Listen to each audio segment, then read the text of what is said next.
ನಿಮ್ಮ ಹಳೆಯ ಚಿನ್ನದ ಒಡವೆನ ಅಧಿಕ ಬೆಲೆಗೆ ಮಾರಬೇಕೆ? ಆಟಿಕಾಗೆ ಕಾಲ್ ಮಾಡಿ 8880 ಅಟ್ಟಿಕಾ ಗೋಲ್ಡ್ ಕಂಪನಿ.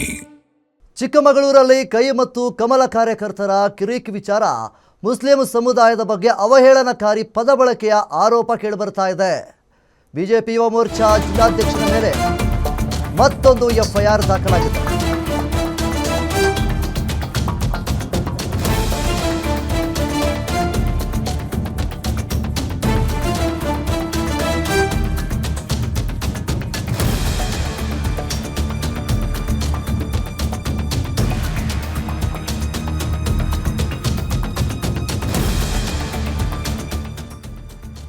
ಇನ್ನು ಚಿಕ್ಕಮಗಳೂರಲ್ಲಿ ಮುಖ್ಯವಾಗಿ ಕಾಂಗ್ರೆಸ್ ಮತ್ತು ಬಿಜೆಪಿ ಕಾರ್ಯಕರ್ತರ ನಡುವೆ ಕಿರಿಕಾಗಿತ್ತು.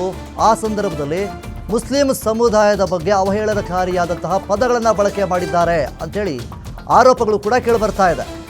ಅದು ಬಿಜೆಪಿ ಯುವ ಮೋರ್ಚಾ ಜಿಲ್ಲಾಧ್ಯಕ್ಷರ ಮೇಲೆ ಈಗ ಮತ್ತೊಂದು ಎಫ್ಐಆರ್ ಕೂಡ ದಾಖಲಾಗಿರುವಂಥದ್ದು. ಬಿಜೆಪಿ ಯುವ ಮೋರ್ಚಾ ಜಿಲ್ಲಾಧ್ಯಕ್ಷ ಸಂತೋಷ್ ಕೋಟ್ಯಾನ್ ಅವರ ವಿರುದ್ಧವಾಗಿ ಈಗಾಗಲೇ ಎಫ್ಐಆರ್ ಕೂಡ ದಾಖಲಾಗಿದೆ. ಚಿಕ್ಕಮಗಳೂರು ನಗರ ಪೊಲೀಸ್ ಠಾಣೆಯಲ್ಲಿ ಎಫ್ಐಆರ್ ದಾಖಲಾಗಿದೆ. BNS 299 302 ಅಡಿಯಲ್ಲಿ ಪ್ರಕರಣ ದಾಖಲಿಸಿದ್ದಾರೆ ಪೊಲೀಸರು. ಇದು ಚಿಕ್ಕಮಗಳೂರಿನಲ್ಲಿ ಮುಖ್ಯವಾಗಿ ರಸ್ತೆ ಕಾಮಗಾರಿ ವಿಚಾರವಾಗಿ ಎರಡೂ ಪಕ್ಷದ ಕಾರ್ಯಕರ್ತರು ಸ್ಥಳಕ್ಕೆ ಎಂಟ್ರಿ ಕೊಟ್ಟಿರ್ತಾರೆ. ಆ ಸಂದರ್ಭದಲ್ಲಿ ಒಬ್ಬರ ಮಧ್ಯೆ ಒಬ್ಬರಿಗೆ ವಾಗ್ವಾದ ನಡೆದು ಆಗ ಒಂದು ಕಿರಿಕಾಗಿರುತ್ತೆ.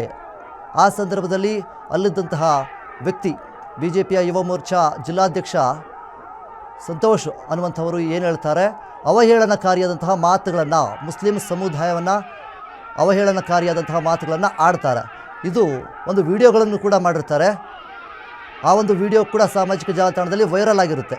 ಸೊ ಈ ರೀತಿಯಾಗಿ ಮುಸ್ಲಿಂ ಸಮುದಾಯದ ಮೇಲೆ ಅವಹೇಳನಕಾರಿಯಾಗಿ ಮಾತನಾಡಿದ್ದಾರೆ ಎನ್ನುವಂತಹ ಆರೋಪದ ಮೇರೆಗೆ ಈಗ ಅವರ ಮೇಲೆ ಎಫ್ಐಆರ್ ಕೂಡ ದಾಖಲಾಗಿದೆ.